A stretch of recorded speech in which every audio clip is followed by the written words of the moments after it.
Star জলসার জনপ্রিয় ধারাবাহিক কথা টিআরপিতে পিছিয়ে পড়লেও এই ধারাবাহিকে কথা ও এবি জুটিকে দর্শকেরা বেশ পছন্দ করেছে। 2024 সালে প্রায় সমস্ত অ্যাওয়ার্ড এরা জুটি হিসাবে জিতে নিয়েছে।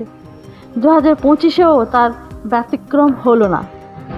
পায়েল সরকারের প্রোডাকশনে আয়োজনে অনুষ্ঠিত হতে চলেছে স্টার লাইন অনন্যা সম্মান অ্যাওয়ার্ড, যেখানে উপস্থিতি থাকবে সিনেমা সিরিয়াল থেকে শুরু করে সমস্ত কলাকুশলীরা। আর সেখানেই সেরা জুটির সম্মান পাবে কথা আর এবি। কথা আর এবি সেরা জুটির অ্যাওয়ার্ড পাওয়ায় খুব খুশি তার দর্শকেরা। আপনারা কতটা খুশি কমেন্টে অবশ্যই জানাবেন।